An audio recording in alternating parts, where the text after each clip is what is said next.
Bom dia, irmãos, novamente, aqueles que talvez chegaram um pouquinho depois. Hoje nossa aula vai tratar sobre um tema que é importante para a igreja atual, que é a grande quantidade de pessoas que, na verdade, estão deixando a igreja. Nosso tema de hoje, então, são os desigrejados. Nós vamos trabalhar neste mês de março três temas que são muito importantes dentro da igreja e que acreditamos estão estão distorcendo até mesmo a palavra de Deus. O primeiro hoje é de desigrejados, semana que vem com o pastor Hélio, a igreja emergente, e lá na frente, teologia da missão integral.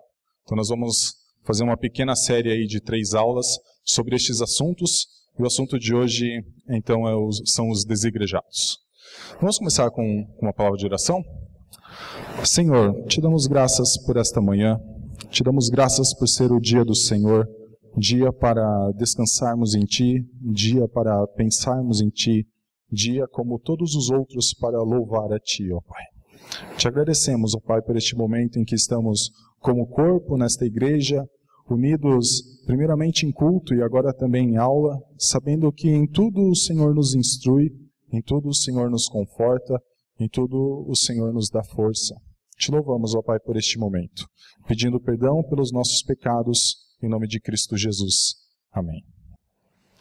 Meus irmãos, este é um tema difícil, até mesmo polêmico, mas nós temos uma preocupação muito grande pelo número, como nós vamos ver já no primeiro slide, de pessoas que estão deixando a igreja, de pessoas que acreditam que a igreja como instituição, na verdade, até mesmo alguns dizem que é um mal, que não deveria existir, que deve ser destruída. Mas nós temos uma preocupação também com as pessoas que nos veem pela internet. Nosso site é muito visitado, muitas visualizações de pregações, de sermões, de aulas. Só que muitas dessas pessoas talvez acreditam que isso tudo é suficiente. E nós acreditamos que não. É necessária a comunhão, como nós estamos aqui hoje no corpo. É necessário frequentar um pequeno grupo, fazer discipulado, caminhar junto.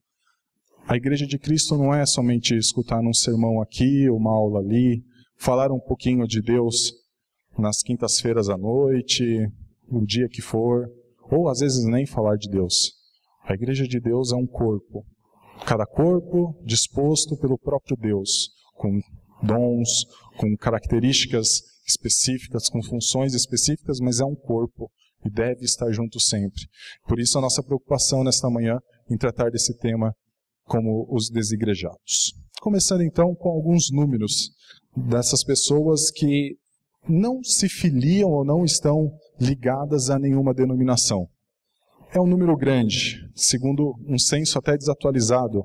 Peço perdão aos irmãos, tenho só os números do censo de 2010 do IBGE, mas o número já era de 9,2 milhões, aproximadamente, de pessoas que diziam ter uma religião, porém não estar vinculado a nenhuma igreja, e provavelmente professando serem cristãos. Essa é a ideia. Cristãos que dizem crer em Deus, que creem em Jesus Cristo, mas não estão vinculados a nenhuma igreja. 9,2 milhões é um número grande, se nós formos pensar, 5% mais ou menos da população brasileira, 5 a 6% da população brasileira. Nos dias de hoje, provavelmente esse número cresceu de 2010 para cá. Quando nós comparamos este número, para ver só a relevância dele, esses 9,2 milhões de pessoas, com o número de pessoas que estão em igrejas históricas, como nossa igreja, igreja presbiteriana, igreja batista, igreja metodista, é um número muito pequeno. O nosso número é pequeno perto deles, 7,6 milhões, são quase 2 milhões de pessoas a mais, que hoje vivem fora de uma igreja, que vivem sem congregar, perto de igrejas históricas que já estão há centenas de anos de existência, como a nossa aqui no Brasil, 157 anos, e já com mais de 4 séculos de história ao longo do mundo. Mas esse número cresce, de pessoas que estão fora da igreja, que se intitulam cristão, mas não estão vinculados a nenhuma denominação. Por que desigrejados e por que essas pessoas não se ligam a nenhuma igreja? Parece que há uma revolta não apenas quanto à ideia de institucionalização. Eles vão defender muito que Jesus Cristo não deixou nenhuma denominação, não deixou nenhuma instituição, não queria nenhuma igreja que habitasse em templos, mas eu acho que o motivo maior por trás disso é querer se libertar de regras, se libertar muitas vezes de moral, se libertar de coisas, de limites que uma igreja tem. Nós sabemos que uma igreja tem limites e nossa igreja confessa ter limites dentro da palavra de Deus. Então, as sanções, quando pecados se tornam públicos, quando as pessoas descobrem que há pecado, a disciplina, nós acreditamos que faz parte de uma igreja verdadeira não só a pregação do Evangelho, como a administração da Santa Ceia, como uma correta administração da disciplina. Santa Ceia e batismo, né, dos sacramentos.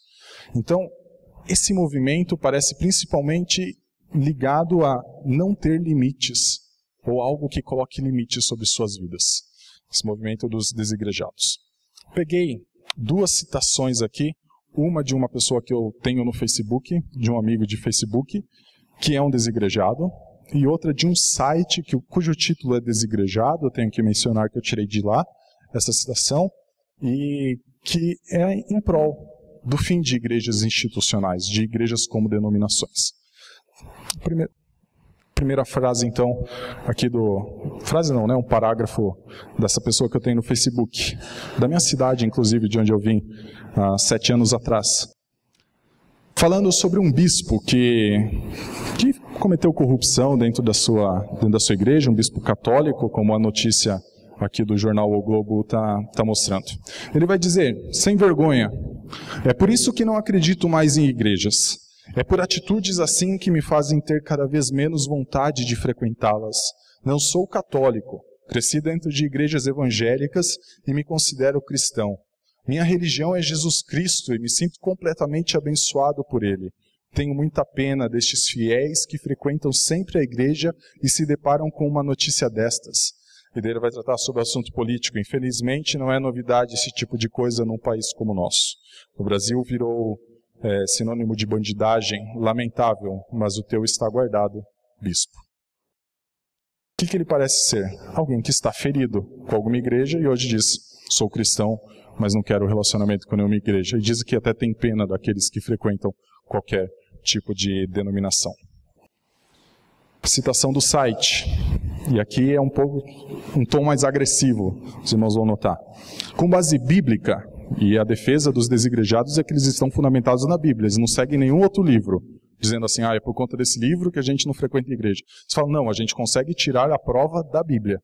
Então, às vezes, com base bíblica, desigrejados, né, que é o nome do blog, diz, temos repulsa aos pedidos de dinheiro por parte dos que se dizem cristãos, seja em qualquer definição, nas reuniões ou em qualquer momento que seja. Outra frase, definição, o que eles são, isso é definição, assim, quem somos lá que a gente encontra nos sites, é isso que é o blog deles. Só peguei 3, tem mais 5. Com base bíblica, desigrejados têm repulsa a tudo o que seja relacionado a instituições religiosas, onde os fins são para enriquecimento de seus fundadores. Com base bíblica, desigrejados têm repulsa a livros religiosos, pois existe e somente será um único e suficiente livro que nos relata da palavra de Deus, a Bíblia, e portanto é através dele que nos ensina e exorta a Deus. Texto de Josué, não se aparte da tua boca o livro desta lei, antes medita nele dia e noite, para que tenhas cuidado de fazer conforme tudo quanto nele está escrito, porque então farás prosperar o teu caminho e serás bem-sucedido. 2 tipos de desigrejados, nós vamos ver isso nesse próximo slide. Quem são os desigrejados? Essa classificação aqui, coloquei 3 classificações, definido pelo pastor Renato Vargens, que ele colocou num texto que ele escreveu a respeito deste assunto, e eu acredito que elas são muito verdadeiras, principalmente para o contexto de igreja evangélica, para o contexto que nós estamos vivendo. O primeiro grupo, pessoas que são decepcionadas com a igreja organizada. E nós recebemos pessoas que hoje são membros aqui, que passaram por incríveis decepções nas igrejas que anteriormente frequentaram. Pessoas que vieram machucadas por conta da liderança, por conta de um líder autoritário, onde dizia o que ele dizia era sim, o que ele dizia era não. Então, pessoas que vieram muito feridas mesmo, e nós recebemos aqui, tratamos através de discipulado, através de escola bíblica, as pessoas se acolhem aqui, nós vamos ver isso um pouco para frente. Mas há pessoas que, diferente dessas, que ainda buscam uma igreja, se decepcionam a tal ponto que abandonam qualquer tipo de igreja. Exemplo disso, a citação que eu coloquei do Facebook aqui. Uma pessoa que eu conheci, frequentou, cresceu em igreja evangélica, mas diz hoje não frequenta igreja nenhuma. Extremamente decepcionado. E expressa isso nessa manchete, nessa chamada com essa notícia desse bispo que cometeu corrupção. Então há pessoas que encontram ainda uma nova igreja. Há pessoas que falam, deixa pra lá, não quero mais saber disso, isso é tudo ladrões, tudo pessoas que querem só se aproveitar dos fiéis, e diz, não é isso para minha vida. Ou então pessoas que se decepcionam, que principalmente a teologia da prosperidade, que é tanto pregada hoje em dia, que promete saúde, que promete riqueza, que promete prosperidade, como o nome me diz, e no final, a grande maioria das pessoas não alcançam absolutamente nada. Isso traz decepção. E quando o evangelho não adentra o coração de maneira verdadeira, não é a teologia da prosperidade que vai segurar uma pessoa na sua igreja, na igreja onde é pregada. Uma pessoa só se mantém em comunhão com uma igreja se o evangelho o transformou verdadeiramente. Senão, ela vai sair. Talvez ela nem procure uma nova igreja, talvez ela diga, não é mais para mim mesmo. E não se vincula mais a nenhuma instituição religiosa. Um segundo grupo, aqueles que têm por objetivo a destruição de qualquer forma de igreja organizada. Esse blog que eu citei é um exemplo disso. Pessoas que podem ter sido feridas em outras igrejas, que já frequentaram igrejas, que caminharam e chegaram um momento em que se machucaram de maneira tal que hoje nutrem ódio. Não somente dizem, não é para mim, mas nutre ódio mesmo de querer ver o fim. Este blog é de uma pessoa que abandonou, que se machucou numa igreja e então começou esse mesmo blog de pregar contra qualquer tipo de instituição, de regra, de coisa que venha de alguma igreja organizada, seja templo ou não. Pessoas que objetivam mesmo destruição. Há desigrejados que querem ver o fim da igreja organizada. Para eles, a igreja é o famoso lema, a igreja sou eu. A igreja sou eu. Todos eles se dizem cristãos. Se dizem não. Desse site aqui, ele fala que o cristianismo também é um rótulo que já exprime organização, que exprime algo maléfico. Então, tem alguns que não se chamam de cristãos. Apenas seguidores de Cristo, fiéis a Cristo, mas cristianismo não. Cristianismo também é um rótulo de igreja organizada, oriundo do catolicismo, que a igreja protestante também adotou para si, e assim vai.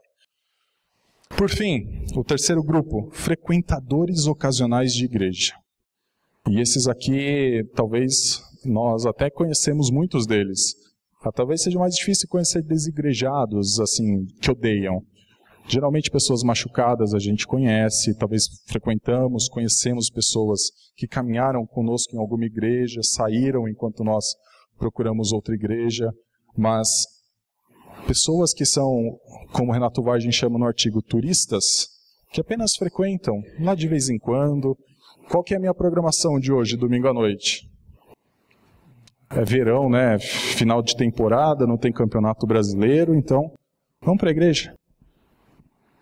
São desigrejados, não estão ligados a nenhuma igreja. São pessoas que apenas frequentam para satisfazer algo momentâneo, para satisfazer, às vezes, um desejo de conforto, né? Às vezes é um momento difícil, não, então vamos para a igreja. Às vezes é um momento de alegria, então vamos agradecer na igreja, mas são muito isolados os casos de frequentarem. O que eles defendem? Quais são os principais argumentos que eles utilizam? O principal de todos, Jesus não organizou igreja institucional alguma, não organizou denominação, não disse para as pessoas, não, vocês têm que construir templos, vocês têm que organizar rotina de dízimos e ofertas, vocês têm que organizar governo, liderança, né, presbítero, diácono, pastor, o que for. Eles vão dizer que Jesus Cristo apenas ensinou e eles vieram a crer nisso e eles conseguem, e principalmente os que odeiam a igreja, eles vão dizer assim, para você encontrar Jesus Cristo, você tem que sair da igreja. É quase impossível você encontrar Jesus Cristo dentro de uma igreja organizada. Basicamente isso que eles falam, porque Jesus não organizou igreja nenhuma. Jesus não deixou nada dito para os apóstolos, vão lá e organizem igrejas locais, e organizem igrejas que tenham governo, que tenham normas, que tenham regras a serem seguidas. Outro argumento: os cristãos do primeiro século se afastaram então dos ensinamentos de Cristo. Se Cristo ensinou a ideia de amor a Deus em primeiro lugar, amor ao próximo como a si mesmo, de serviço, de humildade, e depois nós vamos ver um texto onde dois ou três estiverem reunidos em meu nome, então ali já Cristo está presente. Eles vão dizer assim: os cristãos do primeiro século, ao começarem a organizar igrejas, fugiram de todo o ensinamento de Cristo. Cristo não ensinou isso, eles deturparam, visando um poder. Principalmente eles vão atacar lideranças eclesiásticas, e eles atacam teologia da prosperidade, os que odeiam, né? Estou sempre focando nos que odeiam. Teologia da prosperidade, igrejas tradicionais, quem quer que for. Liderança eclesiástica não foi ensinada por Jesus Cristo, então está tudo errado. E eles vão dizer que no primeiro século os cristãos começaram a fazer essa institucionalização para defender a ideia de igreja, mas isso não estava de acordo com os ensinos de Cristo. Terceiro argumento: não é necessário se reunir em uma igreja, bastam 2 ou 3 estarem juntos. O famoso texto de Mateus 18, lá, onde 2 ou 3 estiverem reunidos em meu nome, ali eu estarei com eles. Então, essa reunião, não necessariamente, e tem um texto, fugiu o autor agora, que ele vai dizer assim, tipo uma carta aos desigrejados. Eu não conheço muito rotina de desigrejados, não, no ciclo próximo não tenho ninguém que seja ou que frequente isso, mas geralmente são reuniões para discutir. O que tem no filme Senhor dos Anéis que nos leva a pensar em Deus? O que tem no filme Star Wars que não tem nada de divino, apesar de ser um bom filme? Estou deixando isso claro, mas não tem nada que faça correspondência com a ideia de uma divindade. O que tem, sei lá, em qualquer tipo de filme, em um livro, e vamos discutir isso. A gente está discutindo algo sobre Deus. A gente está falando sobre Deus, a gente está pensando em Deus, estamos pensando nas coisas divinas, apenas tentando encontrar alguns links. Essa pode ser já uma reunião, se tiver 2 ou 3, ali já tem uma igreja. Uma igreja reunida, né? A igreja de Cristo. O que mais eles defendem? Credos, confissões, catecismo impedem o livre pensamento. Frase lá do blog Desigrejados: qualquer tipo de livro religioso, nós abominamos. Abominamos qualquer tipo de livro religioso, somente a Bíblia. Somente a Bíblia. Parece até assim, nossa, ideia de reforma, né? Somente as Escrituras, mas não. É a ideia assim, a minha interpretação vale a respeito da Bíblia. Por isso, pega um texto como Mateus 18, e nós vamos ver depois, de forma isolada e deturpa completamente o ensinamento. Se eu pego a Bíblia e sem nada que me oriente, muitas vezes, eu posso fazer da Bíblia o que eu quiser. Posso fatiar a Bíblia. Como eu falei na semana passada, a famosa caixinha de promessas é um fatiar da Bíblia. Meu professor colocou do lado a caixinha da maldição também, né? Leva os dois, porque a Bíblia tem ambos. As pessoas podem fazer o que quiser com o texto bíblico. E nesse caso, credos e confissões, então eles falam, está engessando o nosso pensamento. A gente pode pensar livremente, mas credos e confissões, tudo que os pais da igreja produziram, que os reformadores produziram, descarta tudo. Porque isso não serve, isso está deturpando o livre pensamento. Livre pensamento cristão. A igreja verdadeira não possui estruturas físicas ou regimentais, ou seja, esquece templo, esquece governo, esquece presbítero, diácono, pastor, esquece dízimo. Desigrejado é militante contra a ideia de dízimo. E em últimos casos até contra a ideia de oferta. Tem muitos que diz dízimo não, mas oferta sim. Mas desigrejados ambos. Como a gente viu, pelo menos os que odeiam ali, qualquer forma de recolhimento de dinheiro, seja dízimo ou oferta, nós refutamos, nós não apoiamos. Então, qualquer forma que dê ordem, ou seja, uma organização, os desigrejados geralmente serão contras. Falando mais nos que odeiam por enquanto, né? Tem uns que foram machucados e hoje não querem viver com a igreja, e tem aqueles que frequentam e até se beneficiam da organização da igreja. A pessoa chega, aqueles que só frequentam ocasionalmente, chega aqui, é recebido pelo diácono que está no estacionamento. O diácono muitas vezes, por conta do estacionamento estar cada vez mais pequeno pelo número de carros, né? Tem que às vezes o diácono manobrar. Então, está usufruindo de uma organização. quando chega aqui, está usufruindo de um pastor que foi formado num seminário, que passou quase 8 anos da sua vida até então ser ordenado pastor, está usufruindo de uma organização, está escutando aquela palavra que aquece o coração. Algumas pessoas usufruem, mas os que odeiam vão dizer nada disso vale. Tudo isso aqui é deturpação do que Jesus Cristo ensinou. Então nada disso é para nós. Por fim, a igreja, aliás, tem mais um. A igreja como organização, pelos seus pecados e escândalos, presta um desserviço ao evangelho. E essa é a ideia principalmente assim. Pensamos no nosso cenário brasileiro. Nós não somente sabemos de líderes que enriquecem, que se tornam milionários, mas nós sabemos cada vez mais de igrejas que aparecem nas manchetes dos jornais, nas chamadas da internet, envolvidas em escândalos. Eles falam, isso aqui é um desserviço. Então a igreja organizada, em sua grande maioria, é um desserviço ao evangelho. É isso que eles vão afirmar. Está prestando um desserviço aos ensinos de Cristo.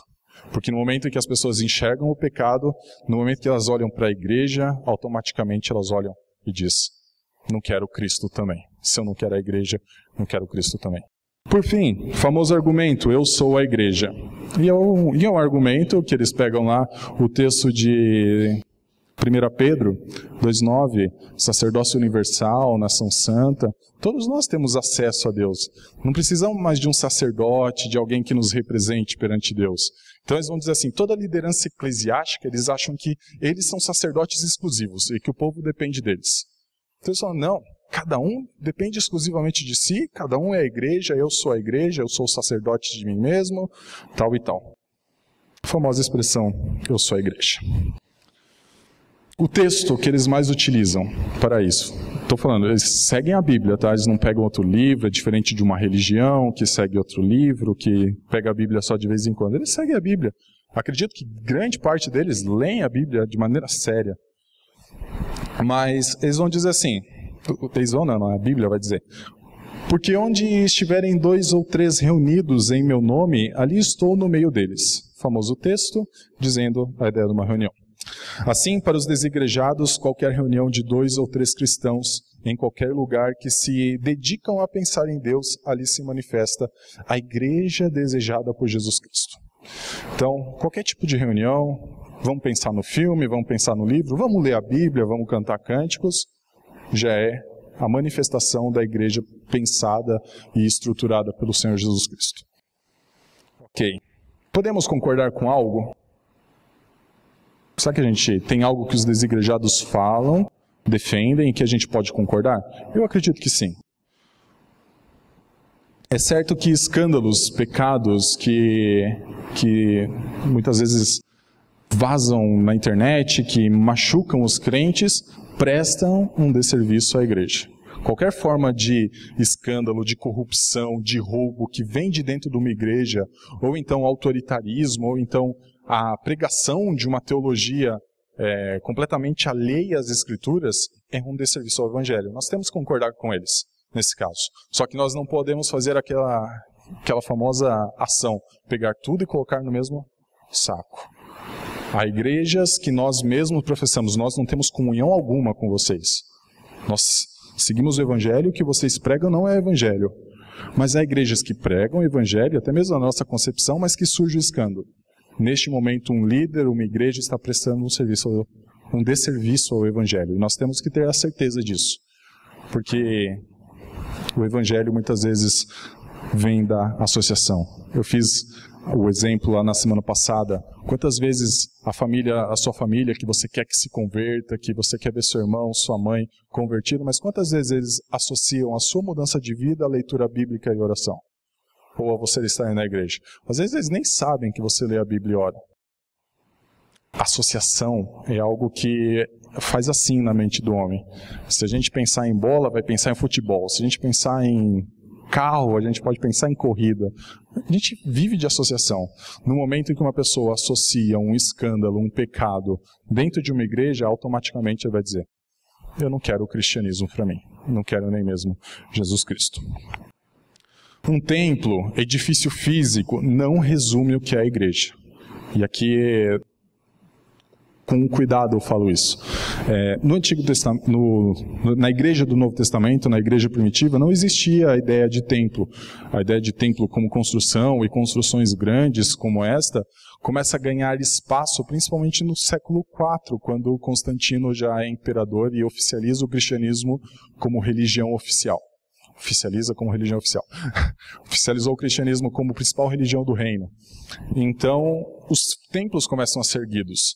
Mas na época dos apóstolos, as igrejas eram uma casa. Paulo, ao final da carta de Romanos, saúda Priscila e a igreja que se reúne na sua casa, Áquila, e a igreja que se reúne na sua casa. As igrejas se reuniam na casa. Muitas vezes as igrejas se reuniam em sepulcros, em lugares escondidos por conta da perseguição. A ideia de templo não faz uma igreja, somente o templo. Mas uma igreja é constituída pelas pessoas dispostas no corpo, com diferentes funções, pregando o evangelho, administrando os sacramentos, exercendo fielmente a disciplina. Então só a ideia de um templo físico não diz que é uma igreja ou não. Tem várias igrejas aí com templo físico e que o apóstolo João pode dizer lá no livro de Apocalipse que são sinagogas de Satanás. Não faz uma igreja só ter um templo físico. Muitas igrejas hoje que se dizem evangélicas são sinagogas de Satanás. Temos que pensar nisso.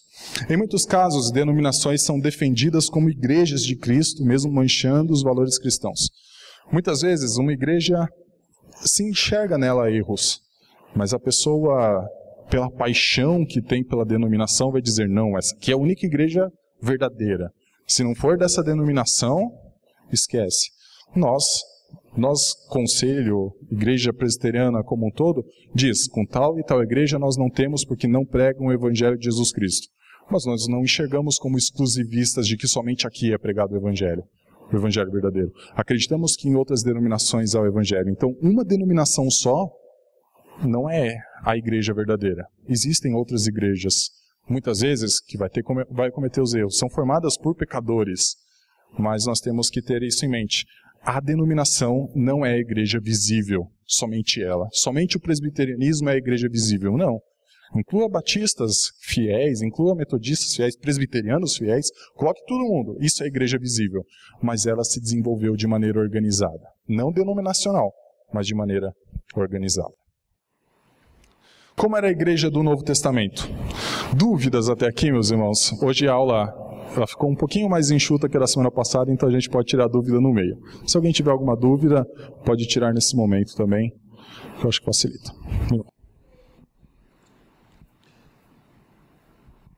Se eles leem a Bíblia, como que eles explicam então, lá em Apocalipse, que Jesus faz recomendações às 7 igrejas da Ásia? Ali não seria possível Jesus falar, acaba com essa instituição?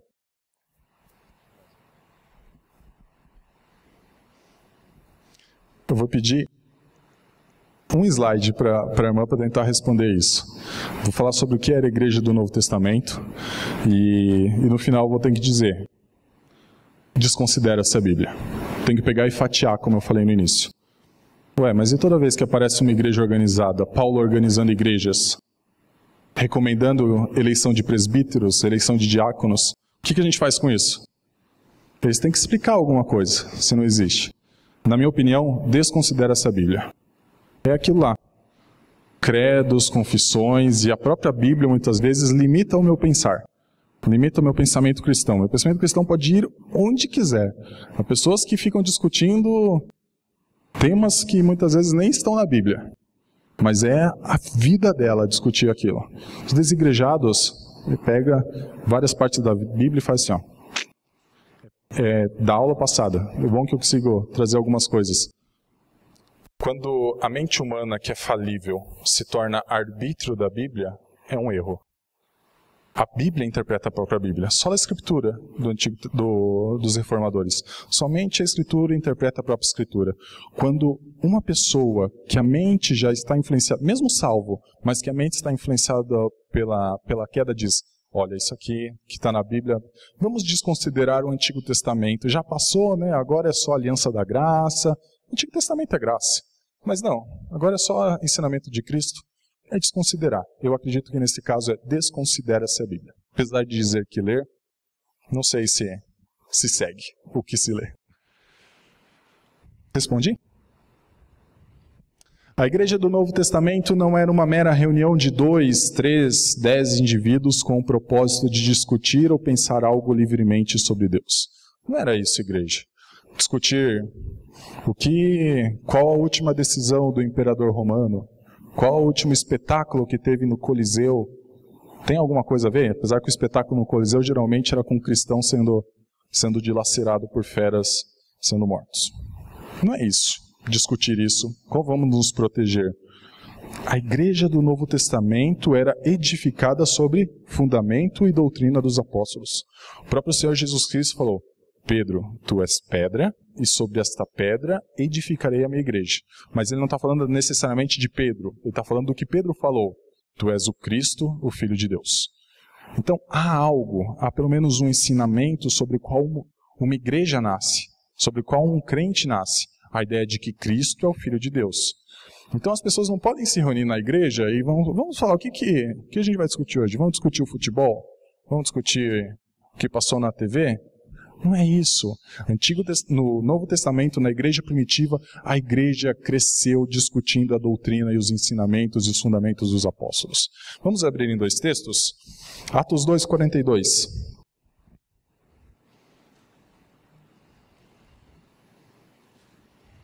Famoso texto.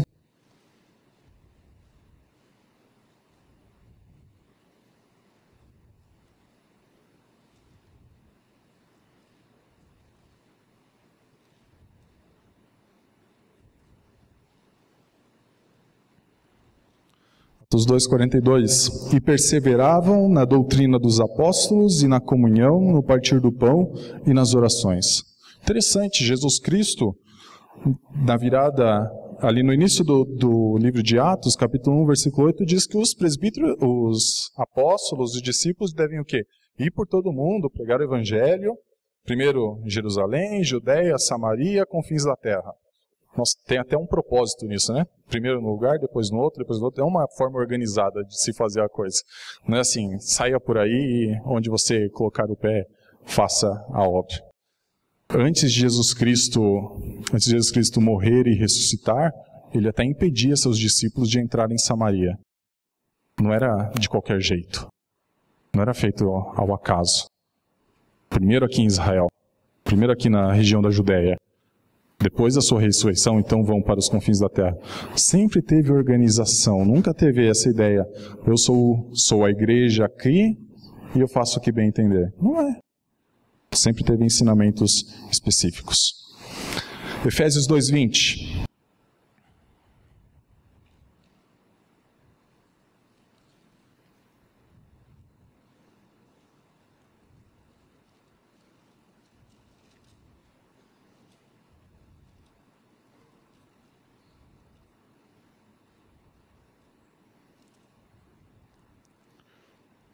Vai dizer assim, o apóstolo Paulo escrevendo à igreja de Éfeso: edificados sobre o fundamento dos apóstolos e dos profetas, sendo ele mesmo Cristo a pedra angular.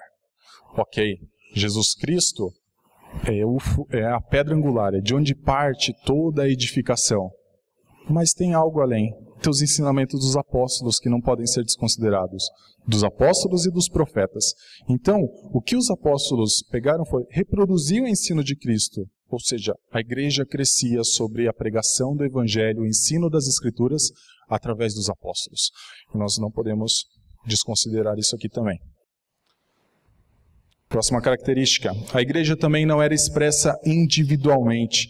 Antes era uma comunidade viva, unânime em suas práticas e perfeitamente organizada no ensino, comunhão do pão e refeições no templo e de casa em casa. O texto que nós lemos hoje, a continuação dele, não havia uma ideia de individual, da igreja sou eu. Havia a ideia de que tudo era comum a eles.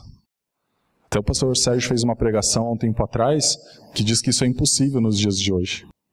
Se não for a ação de Deus de uma maneira surpreendente, miraculosa, é impossível tudo ser comum. Nós não vamos abrir mão de um carro, não vamos abrir mão de uma casa para muitas vezes ajudar alguém. ajudar alguém da igreja. Mas isso era o que era a igreja. Era um comum, era algo unido, era algo solidificado sobre o fundamento dos apóstolos. Não era algo, vamos nos reunir uma vez por semana, pensar em Deus, cantar umas músicas, sair com o espírito tranquilo, coração quente, vamos para a nossa casa e vivamos da forma como era. Eles perseveravam nas doutrinas dos apóstolos, se reuniam no templo, partiam o pão de casa em casa, viviam de comum acordo, viviam num senso de comum. Outra característica, em sua estrutura, a igreja não somente dependia dos apóstolos, mas imediatamente, visando a pregação do evangelho, viu necessidade de eleger diáconos. Vamos lá para Atos 6, de 1 a 4.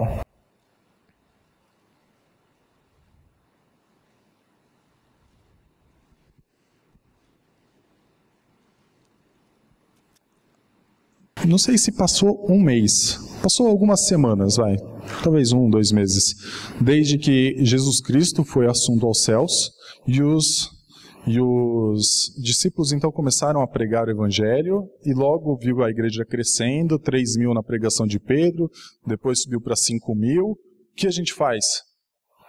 Precisa organizar isso aqui, mais do que já está organizado. Precisamos que homens fiéis vivam e sirvam ao diaconato. Olha lá o versículo 1 do capítulo 6.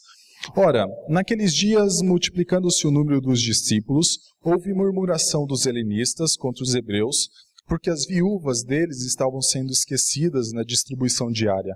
Então os 12 convocaram a comunidade, mais uma ideia comum, comunidade dos discípulos, e disseram: não é razoável que nós abandonemos a palavra de Deus para servir às mesas, mas, irmãos, escolhei dentre vós 7 homens de boa reputação, cheios do Espírito Santo e de sabedoria, os quais encarregaremos desse serviço.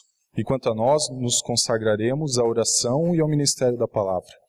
Por que o Evangelho chegou até nós hoje? Porque houve organização.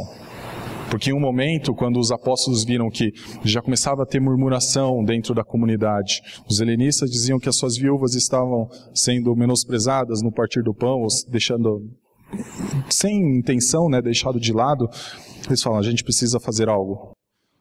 Escolham aqui 6 e vivam, coloquem eles como diáconos sobre a igreja, para que eles sirvam às mesas enquanto nos dedicamos à oração e à pregação do evangelho. Mais tarde, isso na ideia de organização que se expande, Jerusalém, Judeia, Samaria, confins da terra, quando o apóstolo Pedro chega entre os gentios e vê que ali tem Cornélio, vê que ali tem pessoas que estão se convertendo, que estão experimentando dos frutos do Espírito, da conversão, ele volta para Jerusalém e se reúne com os presbíteros e com os apóstolos, e eles precisam discutir a ideia. E aí? Vão para frente? Isso aqui vai ser pregado para os gentios? Ou não? Isso aqui é só em Jerusalém? Qual que é a decisão que tem lá, em Atos 15? Não, vai ser pregado. O Evangelho, como diz lá, como está escrito em Amós, após o tabernáculo ser reerguido, o restante do mundo será alcançado, ouvirá pelo menos o Evangelho. Então, deve ser pregado aos gentios. Somente porque teve organização nós estamos aqui hoje, somente porque teve organização desigrejados podem ter acesso ao Evangelho. Se não tivesse organização, talvez a igreja tivesse morrido no primeiro século. É claro, nós confiamos na providência de Deus e que o próprio ato de podermos pensar, de podermos organizar, é fruto dessa providência dele. Ok? Próximo. Posteriormente, à medida que novas cidades recebiam o evangelho, presbíteros, pastores e bispos eram escolhidos para cuidarem dos novos convertidos. Um pouquinho para frente, Atos 11:30. Necessidade de governo.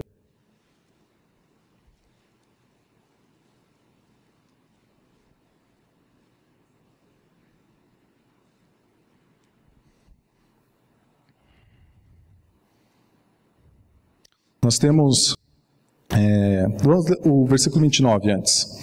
Os discípulos, cada um conforme as suas posses, resolveram enviar socorro aos irmãos que moravam na Judéia. Interessante, né? uma região, ou pelo menos algumas pessoas socorrendo pessoas de outra região. Tinha isso na igreja primitiva. E olha o que vai dizer o versículo 30. O que eles com efeito fizeram, eles mandaram o socorro. Por intermédio de quem? Presbíteros, e também enviando aos presbíteros por intermédio de Barnabé e de Saulo.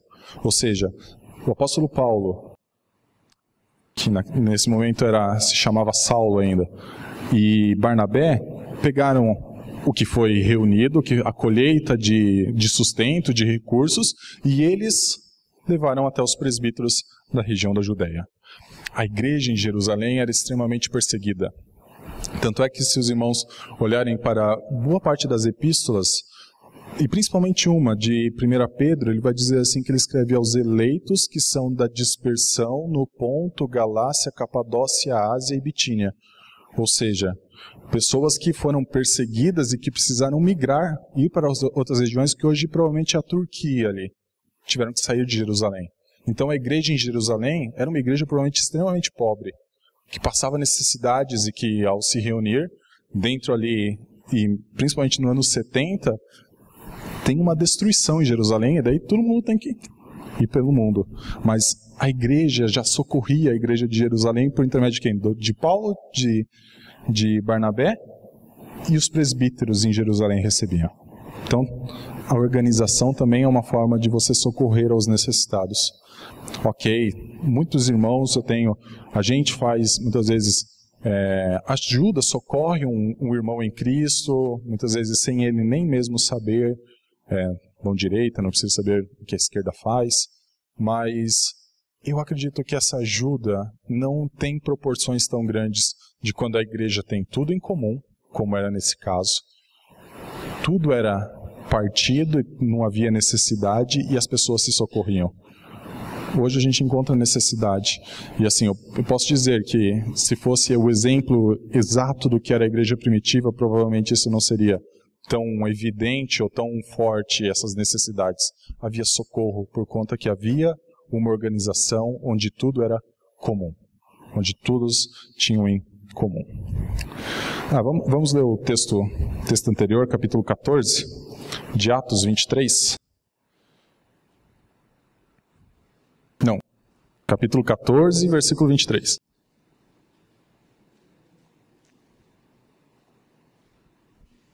Capítulo 14, 23. Um pouquinho à frente.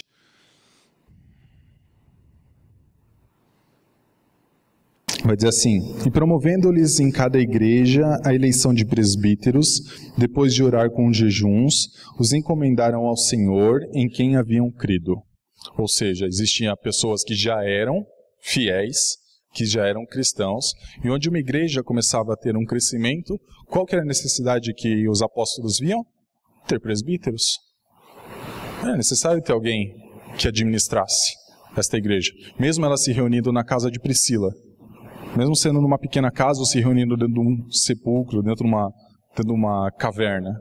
Era necessário. A organização sempre foi tida em mente pelos apóstolos como algo necessário. Além disso, a ceia do Senhor, celebrada em um mesmo lugar, no primeiro dia da semana, que também era o momento em que se faziam as coletas, provavelmente de dízimos e ofertas. Dízimos e ofertas estão lá. A ceia era ministrada no mesmo lugar. Todo mundo comia no mesmo lugar. Não comia, eu estou aqui hoje de manhã, vou comer meu café da manhã e agora vou participar da ceia do Senhor. Não sei se fazem isso. Peço até desculpas se não fazem. Mas não era a reunião de 2 ou 3 e vamos comprar, e aí eu já ouvi que fazem, comprar Doritos e Fantaúva. E vamos celebrar a ceia do Senhor. Não é isso. Isso é até um desrespeito a algo instituído pelo nosso Senhor Jesus Cristo.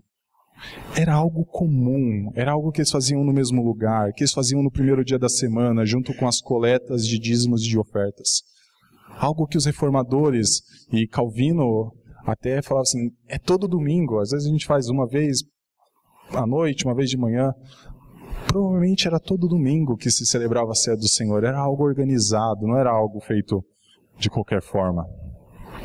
Paulo chamou a igreja de casa de Deus, indicando a Timóteo qual o proceder adequado nela. Vamos ver 1 Timóteo 3,15.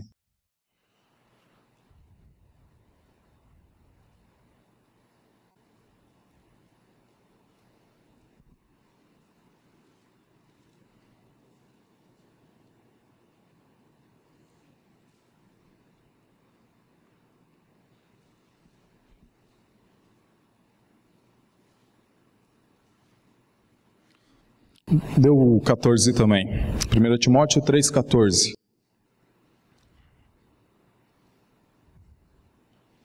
Escrevo-te estas coisas, esperando ir ver-te em breve, para que, se eu tardar, fique ciente de como se deve proceder na casa de Deus, que é a igreja do Deus vivo, coluna e baluarte da verdade. Pergunta: se a igreja sou eu, como que eu devo proceder em mim mesmo?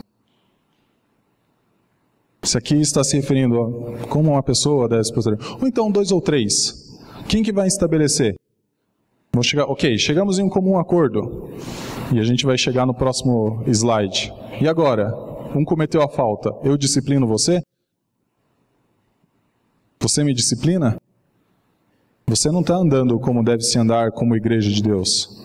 Uma pessoa vai disciplinar a outra? E a gente vai ver o texto de Mateus, tem uma ligação ali que tem pesos espirituais, tem consequências espirituais no caso de disciplina. Uma pessoa não sabe como proceder sozinha em si mesma. Não é para isso que Paulo escreve. Paulo escreve porque há uma igreja, provavelmente que se reunia na casa de alguém, mas há uma igreja que deveria ter um procedimento diferente do que acontecia muitas vezes nos outros dias. Estou falando moralmente, mas talvez em prática, em liturgia, em o que vai ser pregado, tem uma prática, tem algo organizado. O apóstolo Paulo fala isso. Então, já tocou o sinal, peço mais 5 minutos e vou tentar correr um pouquinho. Mateus 18, 15 a 18, vai dizer assim, eles usam 18, 20 e esquecem do restante, é isso que eu estou dizendo. Fatia a Bíblia e pega um versículo e diz, 2 ou 3 já é a igreja de Deus. Se teu irmão pecar contra ti, vai arguí-lo entre ti e ele só. Se ele te ouvir, ganhaste a teu irmão. Se porém não te ouvir, toma ainda contigo 1 ou 2 pessoas, para que pelo depoimento de 2 ou 3 testemunhas, toda a palavra se estabeleça. E se ele não os atender, diga à igreja, e se recusar, ouvir também a igreja, considera-o como gentil e publicano. E eu até omiti o 19, mas vou tratar ele daqui a pouco. Pecado de um irmão. O irmão pecou contra ti. Você vai lá e conversa com ele. Ele te ouviu? Se sim, ganhaste o irmão. Se não, 2 ou 3 vão arguí-lo, ou seja, vão conversar com ele, vão exortá-lo. Ele ouviu? Se sim, ganhou o irmão. Se não, a igreja vai arguí-lo. A igreja vai conversar com ele. Ele ouviu? Se sim, ganhou o irmão. Se não, considera gentil e publicano. 2 ou 3 reunidos, considera gentil ou publicano? Tem uma ideia de igreja aqui. Essa igreja são só os 2 ou 3? Tem algo estranho aí, né? Vou fazer uma pergunta. Se a igreja sou eu, ou se a igreja são 2 ou 3, como defendido pelos desigrejados, por que o indivíduo que pecou deve ser apresentado à igreja após 2 tentativas? Imagina, eu pequei contra o nosso irmão presbítero Ronaldo. Ele é a igreja, digamos assim. Ele se diz, eu sou a igreja. É a igreja, realmente, mas eu sou a igreja sozinho. Ele vem arguir, se eu disse, não, esquece, né? O que eu falei está falado, não quero perdão nenhum, não quero ser perdoado, meu pecado. Ele vira para mim, ok, você é publicano e gentil? Não. Chama mais 1 ou 2 testemunhas. Pela palavra de 2 ou 3 se estabelecerá toda a verdade. Chama as testemunhas. Ok, as testemunhas ouviram. Não me arrependi. Eles me declaram publicano e gentil? Não. O que acontece? Chama a igreja. E agora? Quem é a igreja? São os 2 ou 3 reunidos? Digamos que a Gisele é a segunda testemunha e eu sou o terceiro. Então, 3 aqui reunidos. Se estabeleceu toda a verdade? Não. É necessário ainda levar à igreja. E a igreja aqui é uma forma organizada, é uma instituição. Então a igreja declara, se não há arrependimento, publicano gentil. E publicano gentil, se nós pensarmos que o contexto aqui onde Jesus está falando é de judeus, é dizer assim, não temos relacionamento com publicanos e gentios. Vocês não têm comunhão com esta igreja. E a gente segue para outra pergunta. Se a igreja sou eu, por que tamanho processo até um indivíduo que não se arrepende de seu pecado ser considerado gentil e publicano? Se a igreja é o Ronaldo, ele pode dizer, ok, você não serve para nada, Gilmar, se é gentil e publicano, eu não tenho mais comunhão com você. Ou então chama a Gisele, não tenho mais comunhão com você. Você é gentil e publicano. Por que tem um processo tão longo? Jesus Cristo organizou um processo de disciplina. É algo instituído.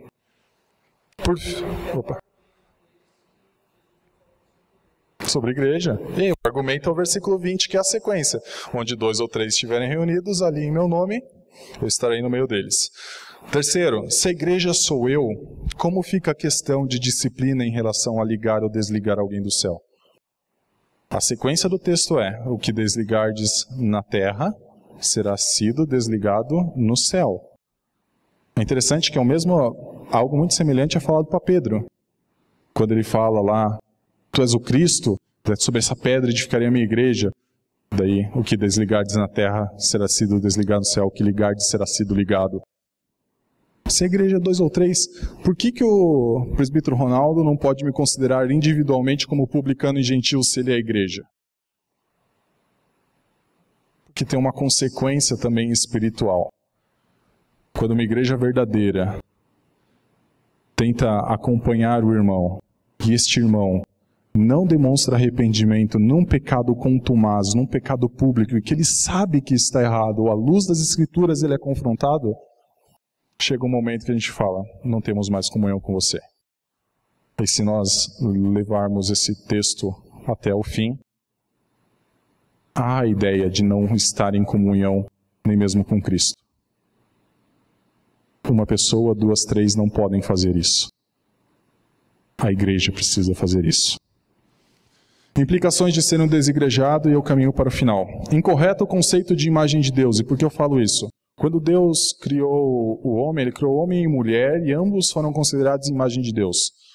Um dos mandatos é o estabelecimento de relação social. Ser imagem de Deus não é parecer ter membros, Deus não tem membros, Deus não tem olho, ele é espírito. Ser imagem de Deus não é ser um reflexo, simplesmente como nós nos consideramos assim, como nós sabemos que nós somos.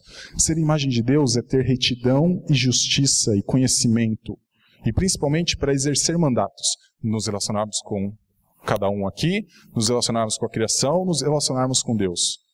Quando uma pessoa se desvincula de uma igreja, eu acredito que não compreende a imagem de Deus.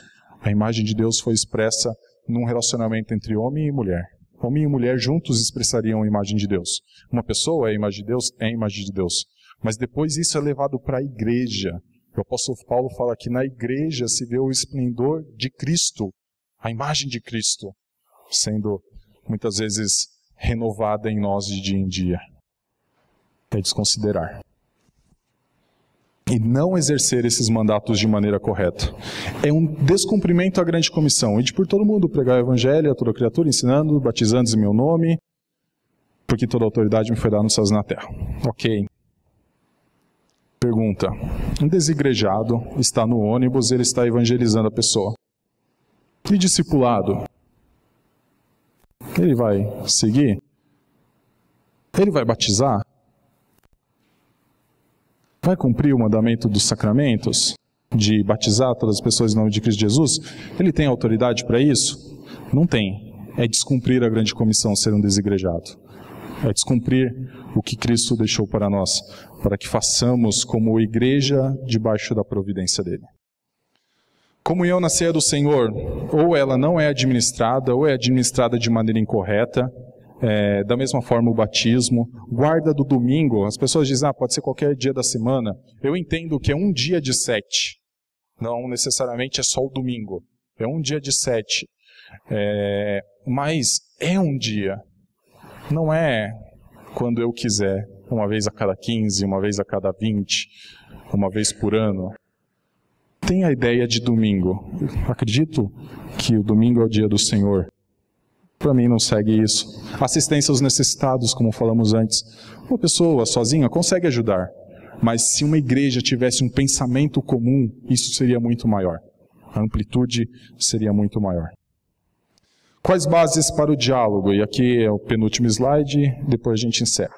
Renato Vargens, como eu peguei os 3 exemplos dele, de quem são os desigrejados, ele fala algumas coisas. Aqueles que são feridos e que não querem mais frequentar a igreja porque se machucaram com alguma denominação, eles precisam ser acolhidos por nós, precisam ser amados e tratados com paciência, a fim de que, mediante o evangelho, possam ser curados de suas decepções. Discipulado é uma excelente forma de você pegar uma pessoa que está magoada com a igreja, chateada muitas vezes e até duvidando às vezes do evangelho, e você caminhar com ela, demonstrando acolhimento e demonstrando amor. O discipulado é perfeito para isso. É uma forma de comunhão dentro da igreja que você consegue caminhar e mostrar que essa pessoa pode ter suas decepções curadas, quando ela não olha para algo que é momentâneo, como a decepção com uma igreja, mas quando ela olha para uma promessa de Deus que é eterna, como a ressurreição, como a salvação em Jesus Cristo. Aqueles que só frequentam precisam ser exortados. Não existe apenas o frequentar como um turista que vem quando dá na cabeça e acha agora, hoje é um dia tranquilo, não tenho mais nenhum compromisso, eu vou para a igreja. Essas precisam ser exortadas em amor para não deixarem de congregar. Hebreus 10, 25 diz, e não deixeis de congregar como alguns fazem.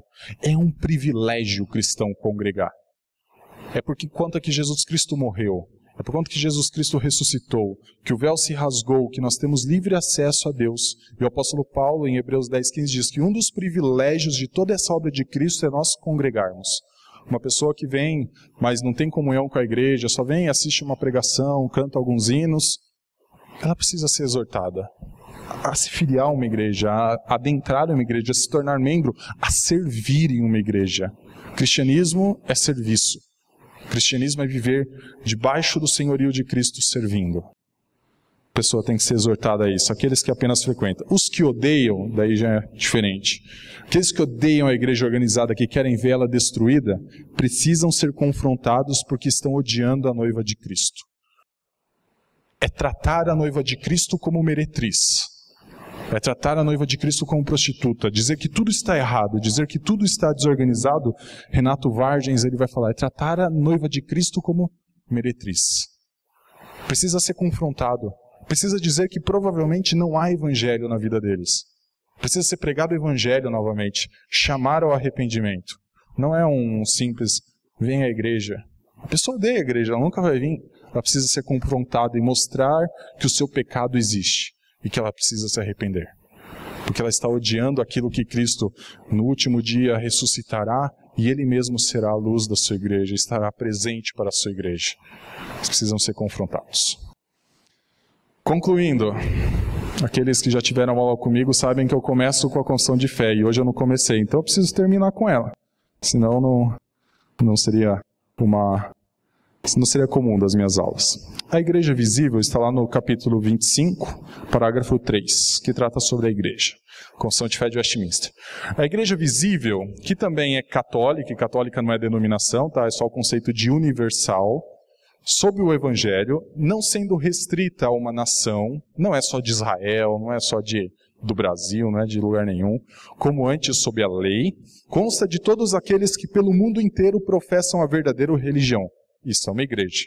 Professar que Jesus Cristo é o Filho de Deus, juntamente com seus filhos, é o reino do Senhor, a casa e família de Deus, fora da qual não há possibilidade ordinária de salvação.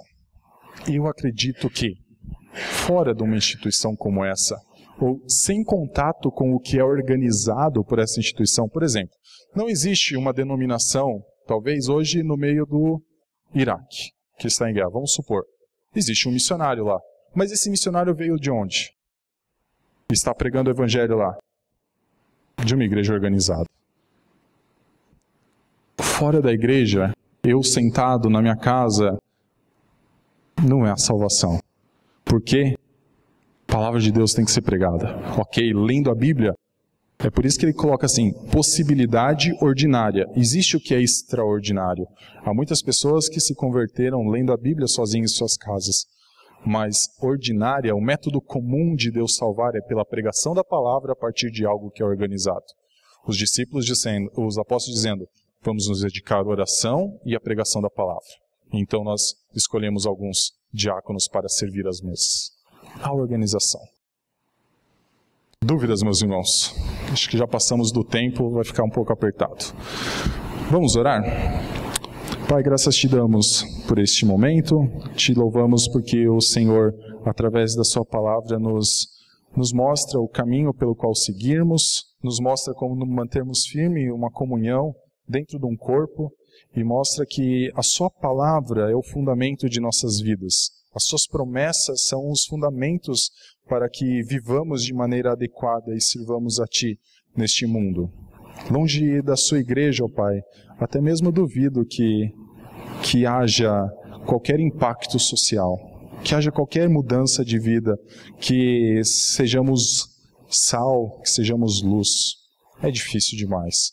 Mas, Senhor, nós confiamos que pela sua palavra pessoas podem se achegar a Ti e adentrar esta igreja também, vivendo o Evangelho em comunhão, partindo o pão, vivendo aqui, ó Pai, conhecendo pessoas, fazendo amizades, ouvindo a sua pregação, trabalhando no seu reino.